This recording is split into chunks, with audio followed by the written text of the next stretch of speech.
Welcome to J news bulletin ముందుగా headlines చూద్దాం. రేపటి నుంచే రాష్ట్రంలో వాట్సాప్ ద్వారా 161 రకాల సేవలు చంద్రబాబు సమీక్ష. రేపు వాట్సాప్ గవర్నెన్స్ సేవలు ప్రారంభించనున్న మంత్రి లోకేష్.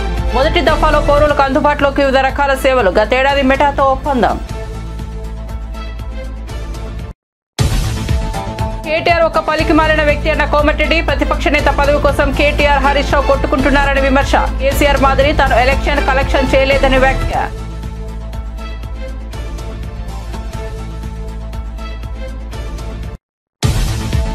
మంగళగిరిలో మంత్రి డోలా ప్రెస్ మీట్. వైసీపీ నేతలపై ధ్వజం. వైసీపీ నేతలు ఫేక్ ప్రపంచంలో బతుకుతున్నారని విమర్శలు. ప్రజలు ఎన్నికల్లో ఒక అరాచక శక్తిని తరిమి కొట్టారని వెల్లడి.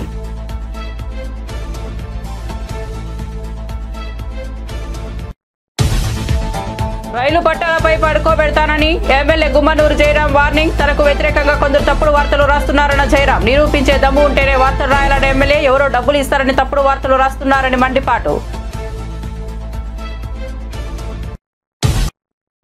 ఇక వార్త వివరాల్లోకి వెళ్తే వాట్సాప్ గవర్నెన్స్ పై ముఖ్యమంత్రి నారా చంద్రబాబు నాయుడు సచివాలయంలో సమీక్ష నిర్వహించారు. రాష్ట్రంలో వాట్సాప్ గవర్నెన్స్ సేవలను ప్రభుత్వం రేపటి నుంచి అందుబాటులోకి తీసుకురానున్న నేపథ్యంలో సీఎం సమీక్షించారు. జనవరి 30 వాట్సాప్ గవర్నెన్స్ సేవలను ఐటీ విద్యాశాఖ మంత్రి నారా లోకేష్ అధికారికంగా ప్రారంభించనున్నారు. ఈ సమీక్షలో సీఎస్కే విజయానంద్తో పాటు ఉన్నతాధికారులు పాల్గొన్నారు. మొదటి విడతగా పౌరులకు 161 రకాల సేవలను ప్రభుత్వం వాట్సాప్ ద్వారా అందించనుంది. ఈ మేరకు సీఎం చంద్రబాబుకు అధికారులు ప్రెజెంటేషన్ ఇచ్చారు. వాట్సాప్ ద్వారా సేవలను పొందాలనుకునే వారు ఏ విధంగా ఆప్షన్లను ఎంచుకున్నారనే దానిపై సీఎంకు అధికారులు వివరించారు. రెండవ విడతలో మరిన్ని సేవలకు ప్రభుత్వం అందుబాటులోకి తీసుకురానుంది. మొదటి విడతలో భాగంగా దేవాదాయ, ఎనర్జీ, ఏపీఎస్ఆర్టీసీ, రెవెన్యూ, అన్నా క్యాంటీన్, సీఎంఆర్ఎఫ్, మున్సిపల్ వంటి వివిధ శాఖల్లో సుమారు 161 రకాల సేవలను ప్రవేశపెట్టనుంది. సమగ్ర కులగణన సర్వే నెంబర్ గేమ్ చేంజర్. మంత్రులు ఉన్నతాధికారులతో సమీక్ష. ప్రజాప్రభుత్వం ప్రతిష్టాత్మకంగా చేపట్టిన సమగ్ర కులగణన సర్వేపై పలువురు మంత్రులు ఉన్నతాధికారులతో సమీక్ష నిర్వహించారు. సర్వేను సమర్థవంతంగా పూర్తి చేసే దిశగా భాగస్వాములైన ప్రభుత్వ సిబ్బందికి హృదయపూర్వక అభినందనలు తెలిపారు. ఈ సర్వే దేశ సామాజిక, ఆర్థిక, రాజకీయ పరిస్థితుల్లో గేమ్ చేంజర్ గా మారబోతోందని అధికారులు తెలిపారు. రాష్ట్ర ప్రభుత్వం చేపట్టిన ఈ మహత్తర కార్యక్రమం జాతీయ స్థాయిలో ప్రాధాన్యత పొందుతుందని పేర్కొన్నారు. వివిధ వర్గాలకు ఆర్థిక, రాజకీయ అవకాశాలు అందించడంతో పాటు సంపద సమాన పంపిణీ సాధనలో ఈ సర్వే కీలక భూమిక పోషించనుంది. మీరు పాటించే రెడ్ సిగ్నల్ మీ జీవితానికి గ్రీన్ సిగ్నల్ అంటూ కేంద్ర మంత్రి పెంబసాని చంద్రశేఖర్ యువతకు సందేశం ఇచ్చారు. హెల్మెట్ ధరిస్తే జుట్టుకుంటుందనే దురభిప్రాయం తప్పించుకోవాలని, ప్రాణ రక్షణ కోసం ప్రతి ఒక్కరూ హెల్మెట్ ధరించాల్సిన అవసరం ఉందని సూచించారు. వాహనం నడిపేటప్పుడు ఆలోచన లేకుండా తీసుకునే నిర్ణయాలు ప్రమాదాలకు దారితీస్తాయని ఆయన హెచ్చరించారు. ట్రాఫిక్ నియమాలు పాటించకపోతే ప్రమాదకర పరిణామాలు ఎదుర్కోవాల్సి వస్తుందని గుర్తు చేశారు. కేవలం వ్యక్తిగత భద్రత మాత్రమే కాదు, కుటుంబ సభ్యుల భద్రతకు ఇది చాలా ముఖ్యమని పేర్కొన్నారు. ప్రతి ఒక్కరూ ట్రాఫిక్ నియమాలు ఖచ్చితంగా పాటించి హెల్మెట్, సీట్ బెల్ట్ లాంటి భద్రతా చర్యలను తీసుకోవడం అనివార్యమని మంత్రి సూచించారు. ఒకటి, అసలు వాళ్ళు తప్పు చేయకుండా ఉంటే ఫైన్ చేయించుకోవాల్సిన అవసరం ఉండదు. ఒకటి. రెండోది, ఫైన్ అనేది ఒక పార్టే. భయంతో ఎప్పుడు కూడా పబ్లిక్లో చేంజ్ అనేది కొంతవరకు వస్తుంది కానీ ఎక్కువ రాదు. అల్టిమేట్గా అర్థం చేసుకోవాలి ఎందుకు ఇవి పెడుతున్నారు అనేది, మన ఓన్ లైఫ్ గురించి పెడుతున్నారు అనే దాని మీద అర్థం చేసుకుంటే మార్పు వస్తుంది తప్పించి భయంతో కొంతే వస్తుంది. Thank you.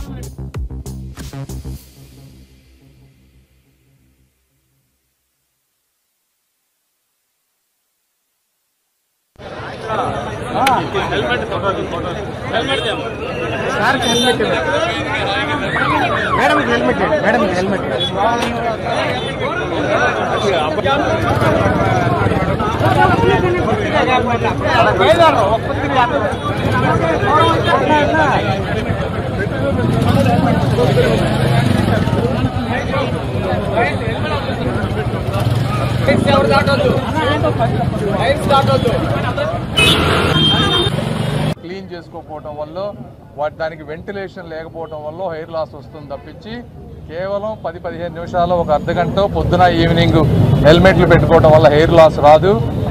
రైట్ ఫిట్టింగ్ తీసుకోండి, వెంటిలేషన్ ఉండేటువంటి హెల్మెట్స్ కొనుక్కోండి. అదేవిధంగా హెయిర్ని ఒక చిన్న కవర్ తోటి ప్రొటెక్ట్ చేసుకోండి. రెగ్యులర్గా హెడ్ బాత్ చేస్తే హెయిర్ లాస్ రాదు. కాబట్టి ఆ అపోహల నుంచి తొలగిపోయి రెగ్యులర్గా హెల్మెట్ పెట్టుకుంటే ప్రమాదాలు, 2 ప్రమాదాలు జరిగితే ఒక మనిషి చనిపోయేటువంటి అవకాశం 50% ప్రాబిలిటీ ఉంది. అదేవిధంగా సీట్ బెల్ట్స్ పెట్టుకుంటే 90% చనిపోకుండా ఉండేటువంటి అవకాశం ఉంది. కాబట్టి ఈ రెండు కూడా తప్పనిసరిగా పాటించాలి. మూడోది ట్రాఫిక్ సిగ్నల్స్ దగ్గర వచ్చేటప్పటికి, ఎందుకంటే ఎట్లా పడితే అట్లా ప్రతి ఒక్కళ్ళు నేనొక్కడే అని వెళ్లకుండా ఎవరికి వాళ్ళు రెస్పాన్సిబిలిటీ తీసుకుంటే తప్పించి ట్రాఫిక్ సమస్యలు కానీ అన్వాంటెడ్ యాక్సిడెంట్స్ కానీ అన్నీ తగ్గుతాయి. వీటన్ని రాష్ట్ర సాంఘిక సంక్షేమ శాఖ మంత్రి డాక్టర్ డోలా బాల వీరాంజనేయ స్వామి మంగళగిరిలోని టీడీపీ ప్రధాన కార్యాలయంలో మీడియా సమావేశం నిర్వహించారు. ఈ సందర్భంగా ఆయన వైసీపీ నేతలపై ధ్వజమెత్తారు. 2024 ఎన్నికల్లో రాష్ట్ర ప్రజలు చారిత్రాత్మకమైన తీర్పునిచ్చారని, ఒక అరాచక శక్తిని తరిమికొట్టారని వివరించారు. రాష్ట్ర ప్రజలపై వైసీపీ అరాచకాలు తట్టుకోలేకే ఎన్డీఏ ప్రభుత్వానికి అవకాశం ఇచ్చారని వెల్లడించారు. వైసీపీ హయాంలో ఒక్క అభివృద్ధి కార్యక్రమం జరగలేదని, 4,40 కోట్లకు పైగా అప్పులు చేశారని ఆరోపించారు. సుమారుగా తీసుకుంటే మనకి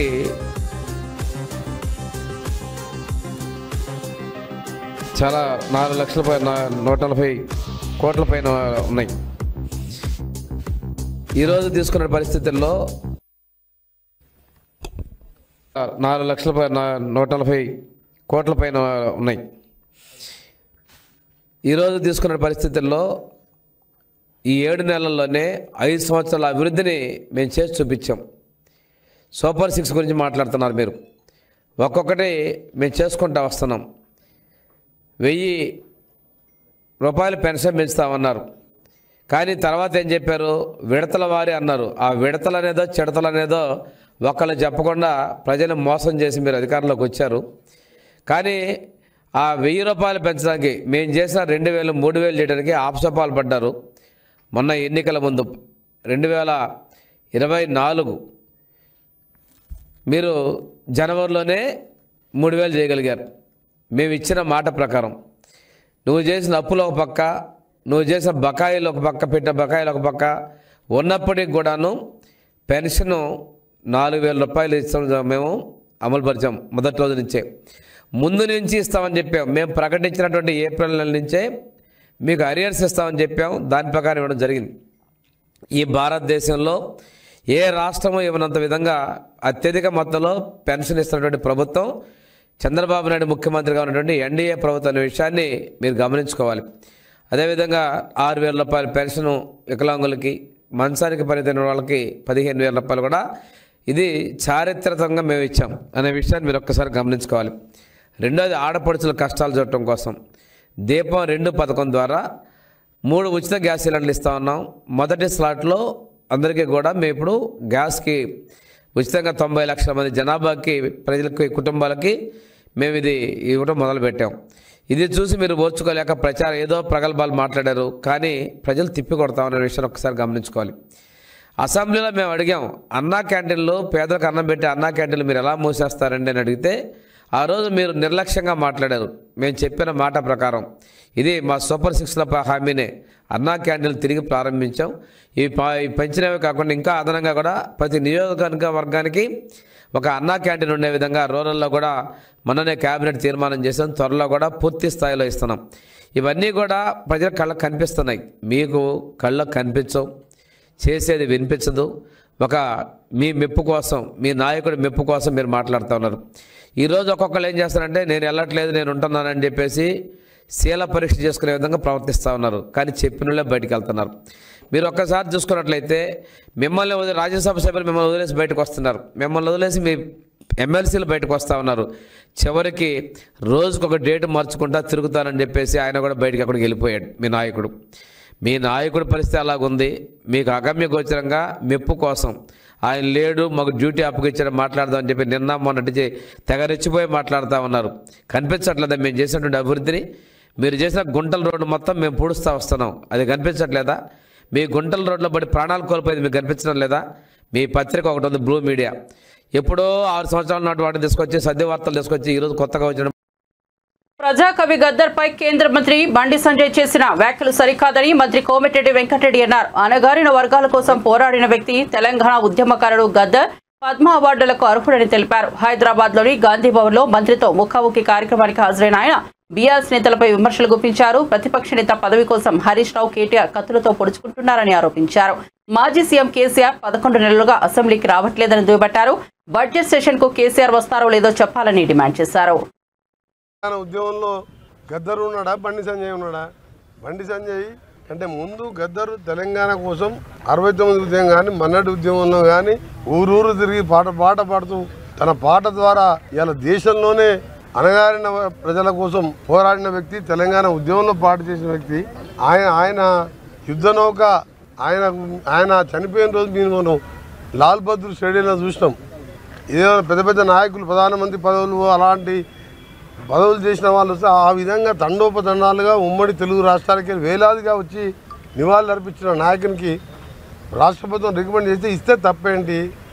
బండి సంజయ్ గారు కేంద్ర మంత్రి హోమ్ మినిస్టర్గా ఉండి అలాంటి కామెంట్ చేయకపోవడం మంచిది. నల్గొండ కాదు, భువనగిరిలో కాదు, ఎక్కడ నిలబడ్డా గంట సేపు నిలబడితే 5,000 మంది జనం అవుతారు. మేము మీటింగ్ పెడితే అక్కడ పల్లీలు అవన్నీ అమ్ముకుంటానికి వస్తారు, ఐస్ క్రీమ్లు. అంతమంది కూడా లేరు. ఆ సభలో ఆయన ఏ ముఖం పెట్టుకొచ్చిండు, ఎందుకు వచ్చిండు? 11 సీట్లు 60-70,000 మెజార్టీ, పార్లమెంట్ క్యాండిడేట్ 6 లక్షల మెజార్టీ, సౌత్ ఇండియాలో హైయెస్ట్ నల్గొండ. నెక్స్ట్ భువనగిరిలో 3-4 లక్షల మెజార్టీ, ఏదో ఏకలింగం 2-3 వేలతో గెలిచి ఇంకా ఎందుకు వచ్చిండ్రు నల్గొండకు? ఫ్లోరైడ్ని పెంచి పోషించిండు 10 ఏళ్ళ. ఇవాళ గంధమల్ల, బస్వాపూర్ పైన కొండపోచమ్మ, మల్లన్న సాగర్ కట్టుకొని కిందికి కాలువ కూడా ఇచ్చే మానవత్వం లేని మనిషి రూపంలో ఉన్న మృగాలు ఆ ప్రభుత్వంలో పనిచేసిన వాళ్ళు. అలాగే ఎస్ఎల్బిసి సొరంగం 70% పూర్తి చేస్తే 2,000 కోట్లు ఇస్తే 4,000 లక్షల ఎకరాలకు మాకు డెడ్ స్టోరేజ్ శ్రీశైలంకి వెళ్ళి బురద నీళ్ళు ఉన్న మా జిల్లాకు వచ్చి 4 లక్షల ఎకరాలకు ఇరిగేషన్ వచ్చేది ఉండే. శాశ్వతంగా ఫ్లోరైడ్ పరిష్కారం అవుతుండే.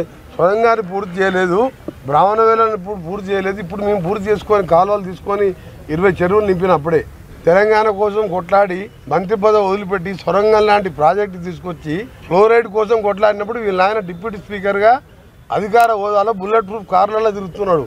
అప్పుడు ఫ్లోరైడ్ కోసం 12 రోజులు నిరాదీక్ష చేసిన మా నాయన ఎమ్మెల్యే కాదు, ట్రాన్స్పోర్ట్ మినిస్టర్ కాదు, డిప్యూటీ స్పీకర్ కాదు, ప్రజల్లో ఉండి ప్రజలతో నుండి యూత్ కాంగ్రెస్ ఎన్ఎస్ఓ నాయకునిగా సొంతంగా కాంగ్రెస్ పార్టీ టికెట్ ఇస్తే ప్రజానాయకుడు, యువ నాయకునిగా ఉండి ప్రజలతో నుండి ఎమ్మెల్యే అయినా 80 ఓట్లతో మెజార్టీ గెలిచిన ఆయన నా మీద విమర్శిస్తావు. కేటీఆర్, నువ్వు, హరీష్ రావు, కోమటిరెడ్డి వెంకరెడ్డికి ఖాళీ గోటికి సరిపోరు. కేసీఆర్ అల్లుడని చెప్పి ఆయన లీడర్ అయ్యిండు, నువ్వేమో కేసీఆర్ కొడుకని లీడర్ అయినావు. మరి ఆయన ఏం చేస్తాడు? వ్యవసాయం చేసుకుంటాడు. ఎట్లయినా నేను 5 సార్లు ఎమ్మెల్యేకి ఒకసారి ఎంపీగా, నువ్వు మొన్న నీ ఎందుకు పార్లమెంట్ ఎన్నికల్లో నా కాన్స్టిట్యూన్సీలో నేను 1 గంట కూడా ప్రచారం చేయలే, 60,000 మెజార్టీ వచ్చింది మా రఘువీర్ రెడ్డికి. నువ్వు సిరిసిల్లలో 10,000 కోట్లు అభివృద్ధి చేసుకున్నావు కదా, 6,000 మైనస్ ఎందుకు వచ్చింది? 6,000 బండి సంజయ్కి లీడ్ ఎందుకు వచ్చింది? బీజేపీతో కుమ్మకైనా లేకపోతే ప్రజలు నీ ముఖం చూడలేక వేరే పార్టీకి ఓటేసినా? 30 ఏళ్ళలో ఒక్కసారి నా పేరు వచ్చింది, నాది ఎక్కడైనా కబ్జాలు చేసి దోసుకున్నాను. మాజీ మంత్రి గుంతకల్ ఎమ్మెల్యే గుమ్మనూరు జయరాం జర్నలిస్టులపై బెదిరింపులకు పాల్పడ్డారు. ఇందుకు సంబంధించిన వీడియో వైరల్ అవుతోంది. మా తమ్ముడిపై వార్తలు రాస్తే రైలు పట్టాలపై పడుకోబెడతా అని ఆయన హెచ్చరించినట్లు అందులో ఉంది. ప్రశ్నలు ఏవైనా ఉంటే తన ఎదుటే అడగాలన్నారు. తాను వెళ్ళాక తనపై తప్పుగా రాస్తే ఊరుకునేది లేదని హెచ్చరించారు. ఏమన్నా అనుకోవచ్చు, మీడియా ప్రతి మీడియాకి ఏ ఛానల్కైనా అడగండి. ఉందా క్వశ్చన్? ఉందా?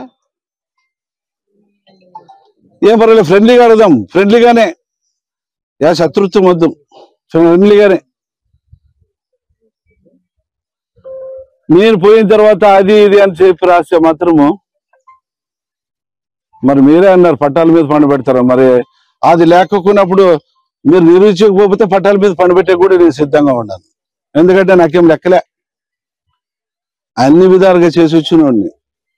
రాసుకోండి, నేను తప్పు చేయను. తప్పు చేస్తే మాత్రము మీరు నన్ను మీడియా కాకుండా ఏదైనా కానీ మీరు నన్ను బహిరంగంగా మీరు చేయొచ్చు. కానీ నేను తప్పు చేయకోకుండా దాన్ని నా తమ్ముడు తప్పు చేసినాడు, ఇంకోరు తప్పు చేసినాడు అనే మాట మాత్రము వెనక్కి నుంచి అనద్దండి.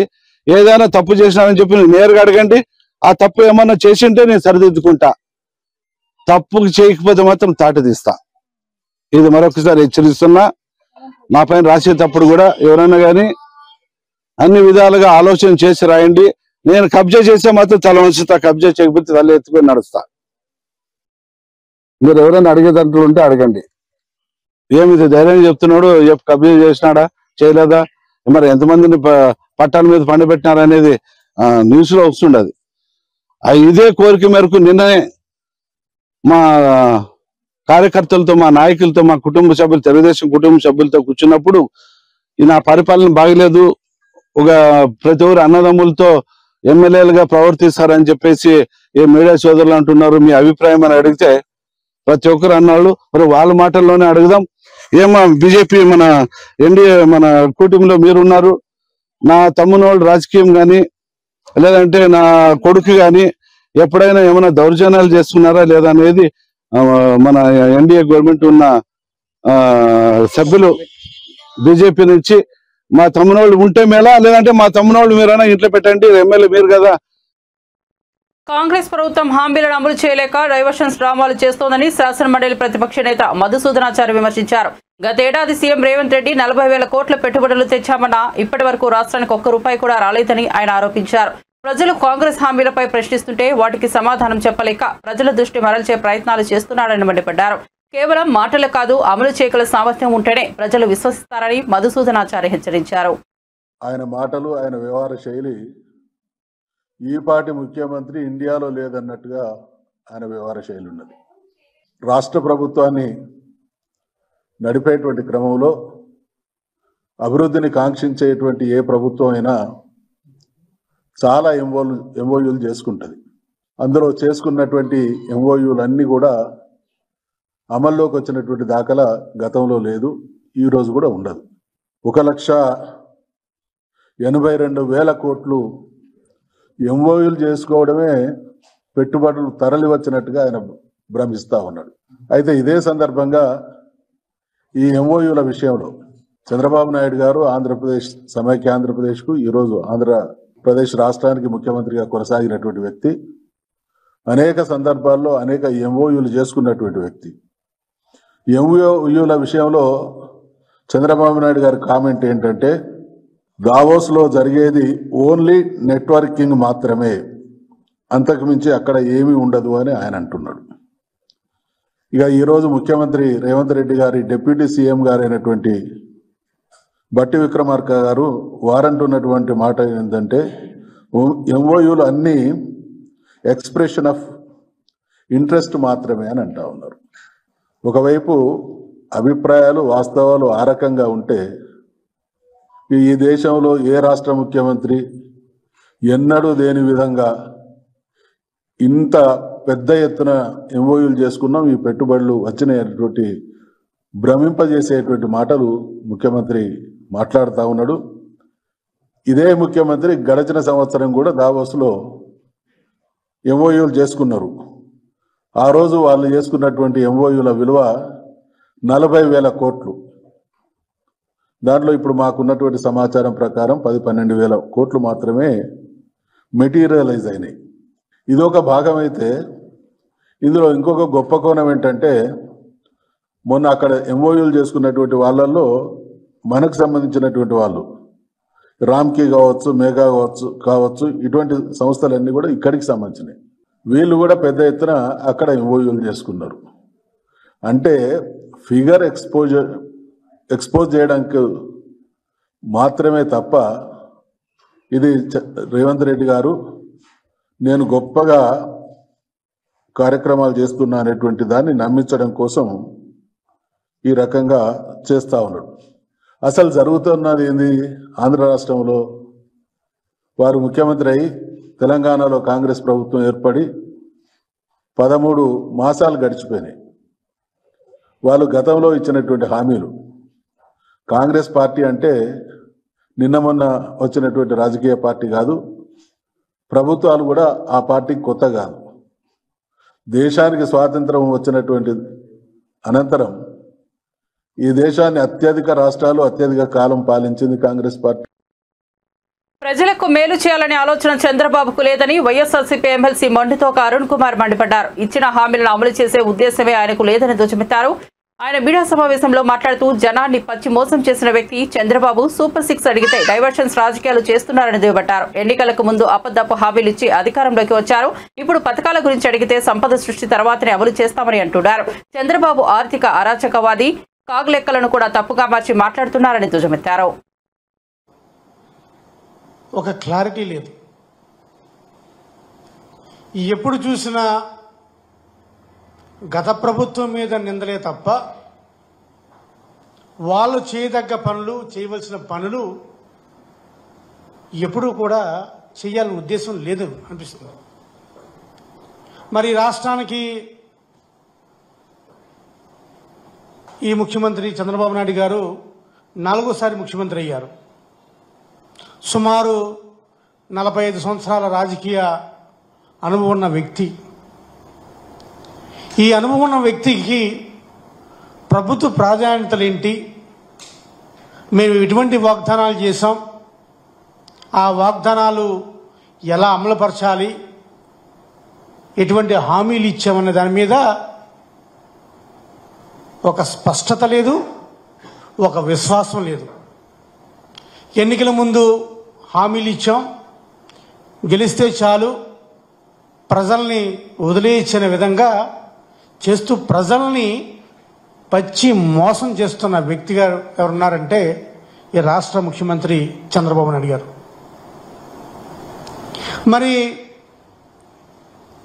ఈ వాగ్దానాలు, ఈ హామీలు, వాళ్ళ మేనిఫెస్టో ఏదైతే సూపర్ 6 అన్నారో ఆ సూపర్ 6 అమలు, వాటి మీద మాట్లాడకుండా ఎప్పుడు చూసినా ఒక డైవర్షన్ పాలిటిక్స్ మీదే తెర చూపిస్తున్నారు. ఏ నెలకు ఆ నెల, ఏ వారానికి ఆ వారం సూపర్ 6 అడిగితే చాలు డైవర్షన్ పాలిటిక్స్ చేస్తూ ఉంటారు. మరి ఇప్పటికే కూడా ప్రజలు తేడా చూస్తున్నారు. వైఎస్ఆర్ కాంగ్రెస్ పార్టీ ప్రభుత్వంలోని పనులు ఏ విధంగా మేనిఫెస్టోకి మేము అత్యంత ప్రాధాన్యత ఇచ్చాం, ఏ విధంగా మేనిఫెస్టోని తూచా తప్పకుండా అమలు చేశాం, మా మేనిఫెస్టో ఏమైతే హామీలు ఇచ్చామో ఆ హామీల్ని ప్రజలకు తెలిసే విధంగా ప్రతి ప్రభుత్వ ఆఫీసులో మా ప్రాధాన్యత ఇది, మా మేనిఫెస్టో ఇది, మాకు ఇన్ని ఉన్నా సరే, ఇబ్బందులు ఉన్నా సరే మా మేనిఫెస్టోని మేము తూచా తప్పకుండా చేస్తామని మేము ప్రతి కార్యాలయం మీద బోర్డులు పెట్టి మరీ కూడా ప్రదర్శించాం. మరి ఇప్పుడు ఈ ప్రభుత్వమో సూపర్ 6 అన్నారు, సూపర్ 7 అన్నారు. మాజీ మంత్రి పెద్దిరెడ్డి కుటుంబం చేయని కబ్జాలు లేవని మంత్రి సత్యకుమార్ ఆరోపించారు. తిరుపతి శిల్పారామంలో నిర్వహించిన రోటరీ క్లబ్ 41వ అంతర్ జిల్లాల సెమినార్లో ఆయన పాల్గొన్నారు. తంబళ్లపల్లె, మదనపల్లితో పాటు ఎక్కడికి వెళ్లినా పెద్దిరెడ్డి కుటుంబం కబ్జాలకు పాల్పడిందని ధ్వజమెత్తారు. వారి అవినీతి బయటకు వస్తుందని, ఎంఆర్ఓ కార్యాలయంలోని డాక్యుమెంట్లను కాల్చేసే స్థాయికి దిగజారని మండిపడ్డారు. ప్రజలు మీరు ఇచ్చిన వాగ్దానం నెరవేర్చలేదు కాబట్టి మిమ్మల్ని అంత దారుణంగా మిమ్మల్ని ఓడించారు. ప్రతిపక్ష హోదా కూడా ఇవ్వలేదు. ప్రజా సమస్యలు మీరు అసెంబ్లీకి వచ్చి లేవనెత్తాల్సింది పోయి ట్విట్టర్ మాధ్యమంగానో సొంత పత్రిక పెట్టుకుని అబద్ధాలు చల్లి బురద జల్లుతారంటే ప్రజలు నమ్మే పరిస్థితి లేదు. ప్రజలకు తెలుసు ఇచ్చిన హామీని నెరవేరుస్తున్నారు. మొదటి నెలలోనే పెన్షన్ పథకం ఏది ఇస్తామన్నామో దాన్ని 3 నుంచి 4 వేలకు పెంచాము. 3,000 నుంచి 6,000 దివ్యాంగులకు పెంచాము. మంచానికి పరిమితమైన వాళ్ళని 15,000కు పెంచాము. 33,000 కోట్లు సాలీన ఇవాళ పెన్షన్లని 65 లక్షల మందికి అందించే ప్రయత్నం చేస్తున్నాం.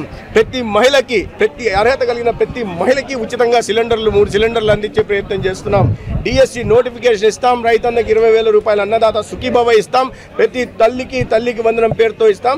ఆ క్రమంలో తను ఎదుర్కొంటున్న ఆర్థిక ఇబ్బందుల గురించి ముఖ్యమంత్రి గారు చెప్తుంటే దాన్ని వక్రీకరించి అనని మాటలు అన్నట్టుగా చెప్పే ప్రయత్నం చేశారు. మీరు ఒక 1,000 రూపాయలు పెంచడానికి పెన్షన్ పెంచడానికి 5 సంవత్సరాలు తీసుకున్న విషయాన్ని మర్చిపోతే ఇంతకన్నా సిగ్గుచేటైన విషయం ఉందా? 1,000 రూపాయలు పెంచడానికి మీరు 5 సంవత్సరాలు తీసుకొని ఇవాళ సూపర్ 6 మీరు 6 నెలల్లో పూర్తి చేయలేదు, 5 నెలల్లో పూర్తి చేయలేదు అంటే మీరు 5 సంవత్సరాల్లో మీరు ఇచ్చిన హామీల్లో ఏది నెరవేర్చాలనే విషయం మీకు తెలియదా? కాబట్టి ప్రజలు గమనిస్తున్నారు, ప్రజలకు తెలుసు. ప్రజలు మిమ్మల్ని తిరస్కరించారు. దారుణంగా తిరస్కరించారు. చేసుకోండి, కొన్నాళ్ళు సమయం ఇవ్వండి ప్రభుత్వానికి. ఈ ఆర్థిక ఇబ్బందుల నేపథ్యంలో కూడా గట్టిగా పనిచేస్తోంది. కేంద్రం నుంచి కూడా గట్టిగా సహకారం అందుతోంది. కేంద్రంలో రాష్ట్రంలో ఎన్డీఏ ప్రభుత్వం వస్తే ఎటువంటి లబ్ధి జరుగుతుందన్న విషయం మేము గతంలో చెప్పాం. అదేవిధంగా రాష్ట్రం ఇవాళ పారిశ్రామికకరంగా ముందుకెళ్తుంది, అభివృద్ధి పదంలో ముందు పరుగులు తీస్తూ ఉంది. రోడ్ల మీద గుంతలు పూడ్చే ప్రయత్నం చేస్తాం, గ్రామీణ ప్రాంతాల్లో సిమెంట్ రోడ్లు వేస్తున్నాం. గతంలో ఇవి ఏవీ లేదు. పంచాయతీలకు నిధులు ఇస్తున్నాం, పంచాయతీలు ప్రజలు ఆనందంగా ఉన్నారు. ప్రతి ఇంటికి క్రమం తప్పకుండా పెన్షన్ చేరుతుంది, ప్రతి ఇంటికి క్రమం చెప్పకుండా మీలాగా బియ్యం వ్యాపారం చేయకుండా పేదలకు అందాల్సిన బియ్యాన్ని కేంద్ర ప్రభుత్వం చూస్తున్న బియ్యాన్ని అందించే ప్రయత్నం చేస్తున్నాం.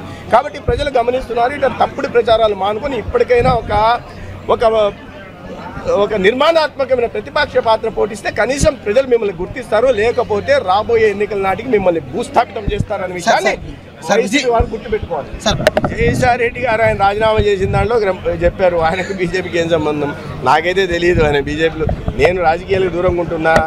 నేను ఒక పార్టీలో ఉండడం కారణంగా ఆ పార్టీ అంటే విరక్తి పుట్టింది. ఆ పార్టీ చేసిన పాపాలు చూసి నాకు ఒక వైరాగ్యం కలిగింది. ఇటువంటి పార్టీలో నేను ఇన్నాళ్ళు ఎందుకు ఉన్నానా అని వారు బాధపడతా నాకు రాజకీయాలే వద్దు, ఇటువంటి పార్టీలు ఇంకా ప్రపంచంలో ఉండకూడదు అని వారు చెప్పి వారు వ్యవసాయం చేసుకుంటానే బయటకు వెళ్ళారు. కాబట్టి ఇంకో పార్టీలో చేరుతారా లేదా అనే విషయం అయితే నాకు తెలియదు. ఆయన వ్యవసాయం చేస్తాను, ఆ పార్టీ అంత రోత పార్టీ ఉంది కాబట్టి ఆ పార్టీ కారణంగా నాకు వైరాగ్యం వచ్చిందని ఆయన వైరాగ్యం కారణంగా వ్యవసాయం చేస్తా అన్నారు. కానీ ఇతర పార్టీలో చేరుతానని ఆయన చెప్పినట్టు నాకు తెలియదు. చర్యల విచారణ ఇప్పుడు పెద్దిరెడ్డి గారు ఆక్రమించింది ఎక్కడ? మేము మొదటి నుంచి కూడా చెప్తున్నాం, ఆయన ఫ్యాక్టరీలు తెమ్మంటే దొంగ ఓట్ల ఫ్యాక్టరీలు తెచ్చాడని. సో ఆక్రమణలకు ఒకవేళ మీరు ఒక కేస్ స్టడీ పెద్దిరెడ్డి గారి కుటుంబం చేసిన పాపాలు అనేక యూనివర్సిటీలు, ప్రతిష్టాత్మక యూనివర్సిటీలు కేస్ స్టడీగా చేయాలి. ఇటువంటి మోసాలు, ఇటువంటి ఘోరాలు, ఇటువంటి పాపాలు, ఇటువంటి కబ్జాలు, ఇటువంటి అరాచకాలు ఒక కుటుంబం చేయగలదా రాజకీయాల్లో అనే విషయాన్ని వాళ్ళని కేస్ స్టడీగా తీసుకోవాల్సింది. వారు చేయని కబ్జా లేదు, వారు చేయని పాపం లేదు. అక్కడెందుకు తమ్మలపల్లి ప్రాంతానికి పోతే, మదనపల్లి ప్రాంతానికి పోతే ఎక్కడికి పోయినా కూడా కబ్జాలు చేసిన చివరికి ఎంతకు బరి తెగించారంటే వాళ్ళ పాపాలు బయటకు పడతాయని చెప్పి ఎంఆర్ఓ ఆఫీస్ని దాంట్లో ఉన్న డాక్యుమెంట్లను కాల్ చేసే స్థాయికి దిగజారు. విచారణ జరుగుతుంది, ఖచ్చితంగా దోషులు తప్పించుకునే ప్రసక్తి లేదు.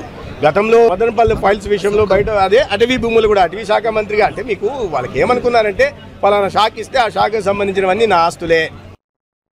టీడీపీ హామీలో కంటే వైఎస్ జగన్మోహన్ రెడ్డి పాలనలో రాష్ట్ర ఆదాయం పెరిగిందని మాజీ మంత్రి చెల్లుపోయిన వేణుగోపాలకృష్ణ తెలిపారు. వైఎస్ఆర్ కాంగ్రెస్ పార్టీ హయాంలో సగటు వార్షిక వ్యయం కూడా ఎక్కువగా ఉందన్నారు. అమరావతి, పోలవరం ప్రాజెక్టులు చంద్రబాబుకు మాత్రమే లాభపడ్డాయని, ఆయన కుటుంబ వ్యాపార సంస్థ హెరిటేజ్ ఆస్తులు 900 కోట్లు పెరిగాయని ఆరోపించారు. టీడీపీ హయాంలో సామాన్య ప్రజల జీవనం మరింత కష్టంగా మారిందని విమర్శించారు.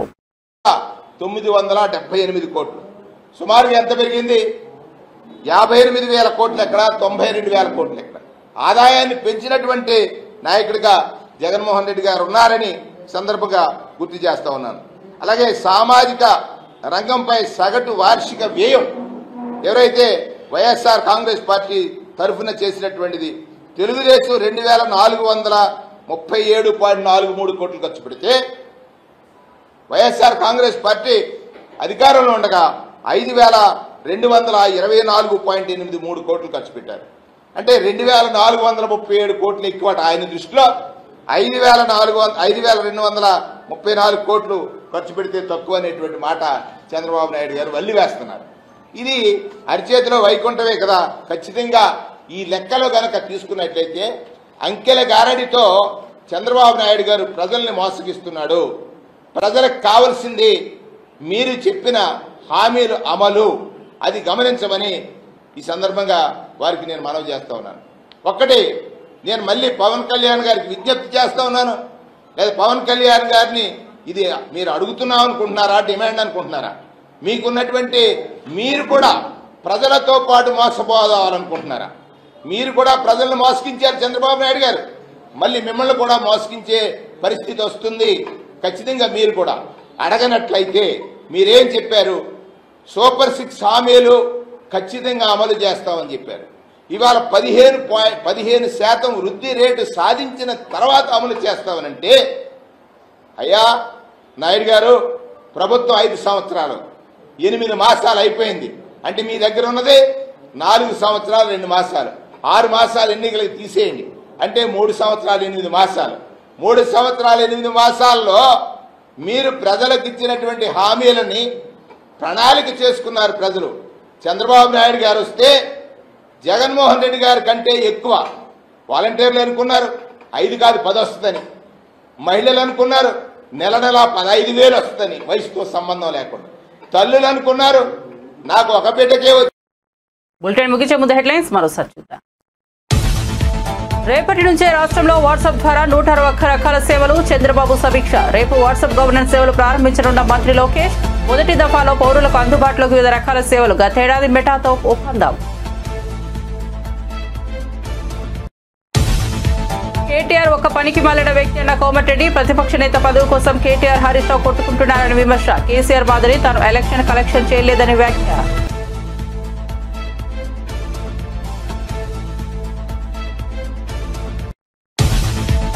మంగళగిరిలో మంత్రి డోలా ప్రెస్ మీట్. వైసీపీ నేతలపై ధ్వజం. వైసీపీ నేతలు ఫేక్ ప్రపంచంలో బతికారని విమర్శలు. ప్రజలు ఎన్నికల్లో ఒక అరాచక శక్తిని తరిమి కొట్టారని వెల్లడి.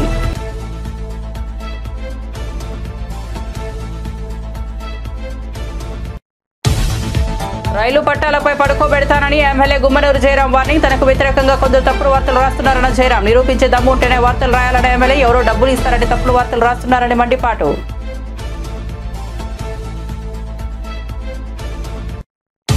మరిన్ని అప్డేట్స్ కోసం చూస్తూనే ఉండండి జే న్యూస్.